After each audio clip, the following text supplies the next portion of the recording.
Summary of cell unit of like all organelles are made up of cell और aggregate of cell. मतलब cell एक cell से बना होता है और बहुत सारे या तो बहुत सारे सेल से बना होता है या तो एक सेल से बना होता है। Cell varies in the shape size and activity based on their functions and the presence or absence of the membrane bound nucleus and other organelles. Nucleus और अदर ऑर्गेनिल्स जैसे प्रेजेंट होता है वो डिसाइड करता है ये एक्टिविटी और function क्या करेगा। Cell hence organelles can be named as a eukaryotic और प्रोकैरियोटिक। दो तरह के सेल होता है, यूकेरियोटिक सेल, एक प्रोकैरियोटिक सेल। एक typical eukaryotic cell is consist of cell membrane and nucleus and cytoplasm. एक यूकेरियोटिक सेल क्या प्रेजेंट होता है, सेल मेम्ब्रेन, न्यूक्लियस और cytoplasm. Plant cells have cell wall outside the cell membrane. ये distinct features है जो plant cell में आता है कि सेल वॉल होता है प्लांट सेल के बाहर। The plasma membrane is selectively permeable and facilitate transport of the several molecules. Plasma membrane cell membrane को भी प्लाज्मा मेम्ब्रेन बोल सकते हैं और ये सिलेक्टिवली परमेबल होता है जो कि सेवरल मॉलिक्यूल्स को ट्रांसफर करने में मदद करता है। The endoplasmic reticulum system includes ER Golgi body complex and vacuoles. Endoplasmic reticulum system में ER Golgi body complex, lysosome और vacuole आता है. All the cells organelles perform different but specific functions. मतलब सारे organelles जो है वो अलग-अलग फंक्शन परफॉर्म करते हैं लेकिन कुछ स्पेसिफिक फंक्शंस है सबके सबके.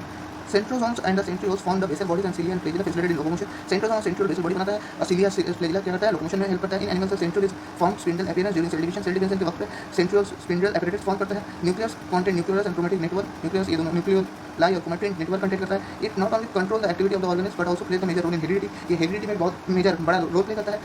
Endoplasmic reticulum contain the tubule और cisternae. ये दूसरे कंटेंट करता है tubule और cisternae. They are also two type, rough और smooth.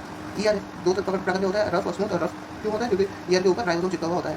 ER help in transportation of substance transport में हेल्प करता है. प्रोटीन और लिपिड ग्लाइकोप्रोटीन और ग्लाइकोलाइसिस सिंथेसिस में भी ER हेल्प करता है. The Golgi body is the membrane bound organelles that composed of flattened sac.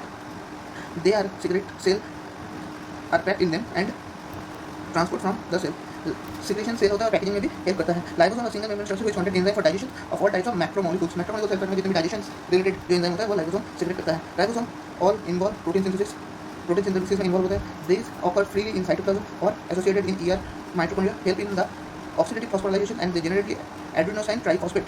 They are bound by double membranes and the outer membrane is smooth and the membrane is fold several cisternae form करता है ER में. Plastid has the pigment content organelles in plant cell only. Plant cell only. Plastid देखा जाता है in plant cell. The chloroplast are responsible for trapping the light. जो sunlight आता है सारे sunlight नहीं होता है, ये मैंने लेक्चर में पढ़ लिया है. Estimated for the photosynthesis of the grana on the plastic side light reaction and stroma dark reaction. The green color of plastid are chloroplast which contain chlorophyll, whereas the other color of plastid are called chromoplast which may contain pigment and caryophyll